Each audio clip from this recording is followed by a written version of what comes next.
একটু ক্যামেরা একটু ডিস্টার্ব হচ্ছে, থামেন, একটু ক্যামেরা ডিস্টার্ব হবে। এখন আপনি আলোচনা শুনছেন হাজার হাজার, হয়তোবা লাখ শুনলেন, লক্ষ মানুষের কাছে সরাসরি হয়তোবা মাইকে সাপ্লাই দেওয়া হলো, কিন্তু এই ক্যামেরা, এই যে রেকর্ডার গুলো আসছে, এরা আগামীকালকের মধ্যেই আমার এই আলোচনা পৌঁছে দেবে কোটি কোটি মানুষের কাছে। সবই তো ঠিক, আবার ধমক মারেন কেন? ধমক দিতে তো হবে না। এখন ক্যামেরা যারা এখানে চালু করেছেন, ক্যামেরা তো অন অফ করতে হবে, ওটা মেশিন তো। একটু ধৈর্যের পরিচয় আমরা দেই।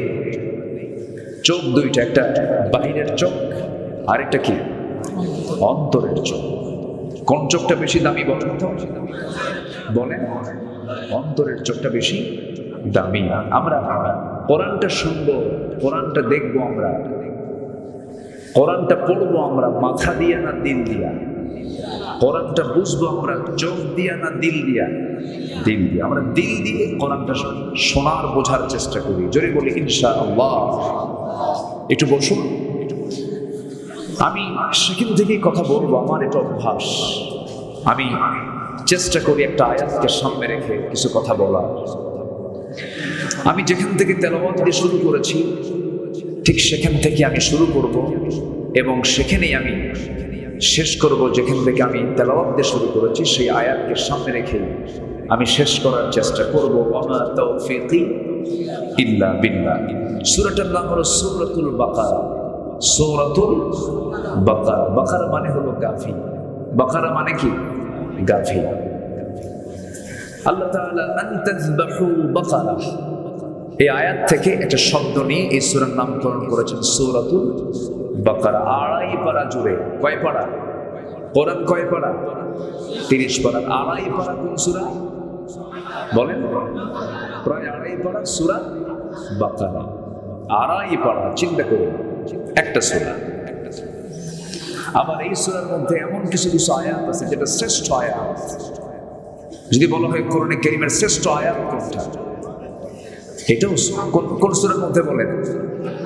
সূরা বাকারার ভিতরে। যারা বলেন ঠোঁট মিলিয়ে বলুন, আল্লাহু লা ইলাহা ইল্লা হুয়াল হাইয়ুল কাইয়্যুম লা তা'খুযুহু সিনাতুন ওয়া লা নাওম লাহু মা ফিস সামাওয়াতি ওয়া মা ফিল আরদ من ذا الذي يشفع عنده إلا بإذنه يعلم ما بين أيديهم وما خلفهم ولا يحيطون بشيء من علمه إلا بما شاء وسع كرسيه السماوات والأرض ولا يؤوده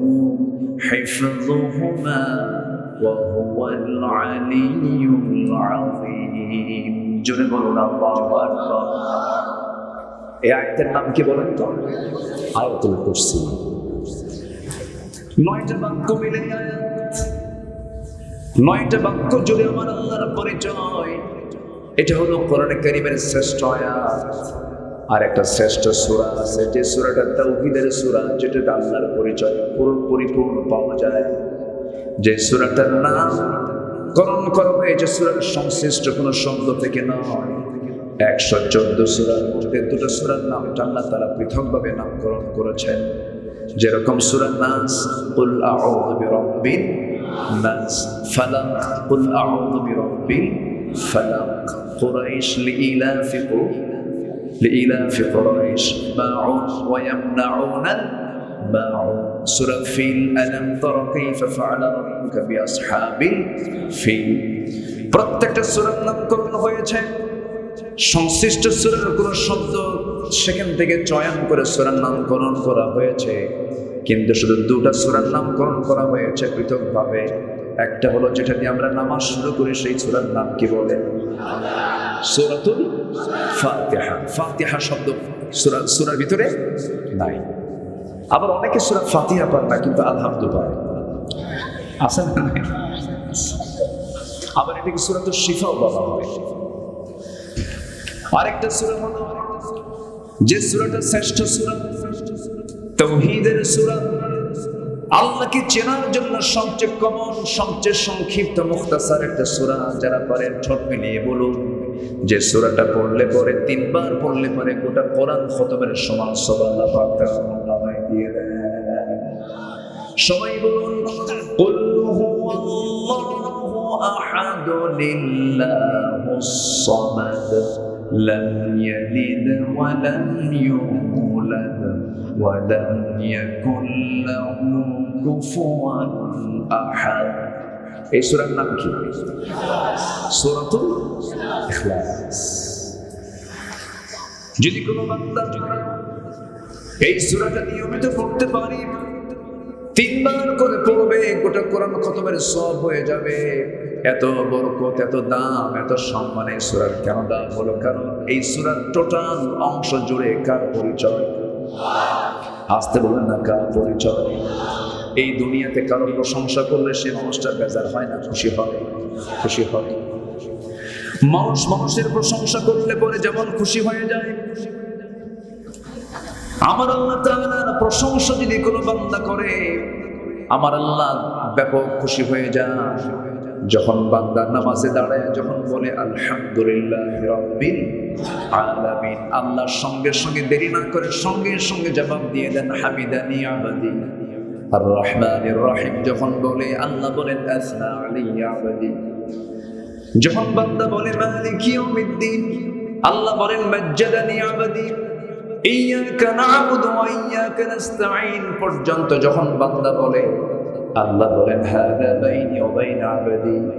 ইহদিনাস সিরাতাল মুস্তাকিম থেকে শুরু করে নিয়ে আলা দালিন পর্যন্ত যখন বান্দা বলে, আল্লাহ বলেন বান্দার নামাজের মধ্যে তুই এতক্ষণ ধরে যা যা চাইলি, সমস্ত চাওয়া আমি আল্লাহ রাব্বুল আলামিন কবুল করে নিলাম। আবার বান্দা যখন রুকুতে চলে যায়, আল্লাহ তখন অস্থির হয়ে যান। বান্দা যখন সিজদায় পড়ে কাঁদে, আল্লাহ তখন সমস্ত ফেরেশতাকে ডাক দেন। ফেরেশতাকে ডাক দেন, ও ফেরেশতারা দেয় এই বান্দাটা আমার সঙ্গে কত সুন্দর করে নামাজের মধ্যে কথা বললো, রুকু দিল, শুধু রুকু নয় সিজদাও দিল।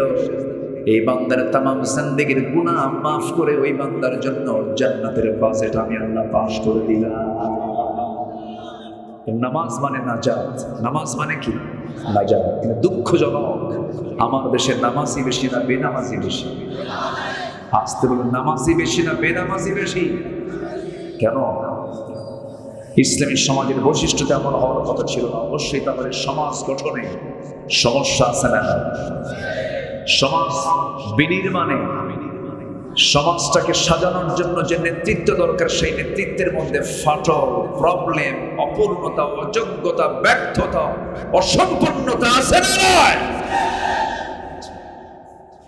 যদি নামাজি নেতৃত্ব থাকতো, আজকে সমাজের অধিকাংশ লোক নামাজি, ঠিক কি না? সংসদে বলে যে কিছু কিছু মাদ্রাসায় সেই 4:30টার দিকে উঠে ছাত্রদেরকে পড়ানো হয়। 4:30টার দিকে উঠে তারা কি পড়ে তারা নিজেরাও জানে না, শিক্ষকও জানে না। মানে কোরআনটা মুখস্থ করে, এটা তাদের খুব গায়ের জ্বালান থাকে। চিন্তা করো, যাদের কাছে কোরআন শেখা বিরক্তকর মনে হয়, কোরআন তেলাওয়াত যাদের কাছে বিরক্ত মনে হয়, যাদের কাছে কোরআনের চর্চা বিরক্ত মনে হয়, আমি তো মনে করি তাদের সিনার মধ্যে লুকানো আছে, রক্তের মধ্যে লুকানো আছে আবু জেহেল, হামান, ফেরাউনদের রক্ত। আজকে সমাজের বেশি অধিকাংশ মানুষ যদি কোরআন শিখত, কোরআন যে সিনায় থাকে সে কখনো বেনামাজি হয় না, ঠিক কি না? শিক্ষার হার বেড়েছে না কমেছে? বলেন, আজকে সমাজ আগের তুলনায় শিক্ষার হার কমেছে না বেড়েছে? বেড়েছে। কিন্তু কোরআন শেখার যে হারটা, সেটা কি বেড়েছে? বাড়ে নাই। কয়জন কোরআন পড়তে পারে বলো? যে মাহফিল আমরা আসছে কোরআনের মাহফিল, যদি আমি বলি এখানে যারা আসছেন সহি করে কোরআনটা পড়তে পারেন কয়জন? সবার হাত কি উঠবে? আসতে বলুন, সবার হাত কি উঠবে? কিন্তু এটা কি উচিত ছিল বলেন? কোরআন শেখা, কোরআনটাকে সুন্দর করে তেলাওয়াত করা সবার জন্য সুন্নত ওয়াজিব না ফরজ? সুন্নত ওয়াজিব না ফরজ? ফরজ। অথচ সেই ফরজের জ্ঞান আমাদের এখন অর্জন করা হলো না জাতীয়ভাবে। সম্মানিত ভাইরা, জালসারা নামাজও হয় না, জালসারা কি হয় না? নামাজও হয় না। অনেক কথা আছে, আস্তে আস্তে করে বলবো। আমাকে সময় দিচ্ছেন তো নাকি? কারো কোনো আপত্তি নেই তো? জোরে বলি ইনশাআল্লাহ। আমি কোরআন থেকে কথা বলবো, কার গায়ে লাগলো আর কার গায়ে না লাগলো এটা আমি দেখলে কি আমি কোরআন থেকে কথা বলতে পারবো? আসতে বলেন পারবো? সুদ খাওয়া কি? আসতে বলেন সুদ খাওয়া কি? আজকের সমাজে সুদ কম না সুদ বেশি বলেন? তাহলে সুদের বিরুদ্ধে কথা বললে সুদখোর কি খুশি হবে? আসতে বলেন সুদখোর কি খুশি হবে? যে জেনা করে, যে মদ খায়, যদি মদের বিরুদ্ধে কথা বলেন সে মদখোর কি খুশি হবে? এই দুনিয়াতে বৈধ ব্যবসা বেশি না অবৈধ ব্যবসা বেশি? ক্যাসিনো, মদ, জুয়া, তারপরে পতিতাবৃত্তি, তারপরে গেমস, ফ্রি ফায়ার, পাবজি, যাই হোক, এই গোটা এই অবৈধ কারবার গোটা পৃথিবীতে বাৎসরিক এর বিজনেস হলো $2685 বিলিয়ন। যেরকম নাউজুবিল্লাহ, $2685 বিলিয়ন শুধু এই পতিতাবৃত্তি, তারপরে মদ, জুয়া, ক্যাসিনো, গেমস, সাথে অবৈধ এই যে অস্ত্রের যে মহড়া গোটা পৃথিবীতে চলছে। তো যারা এগুলোর সঙ্গে জড়িত আছে তারা কি কখনো চাবে জমিনে কোরআনের কোনো বিধান চালু হোক? আসতে বলবেন চালু হোক? চাবে তারা? চাবে?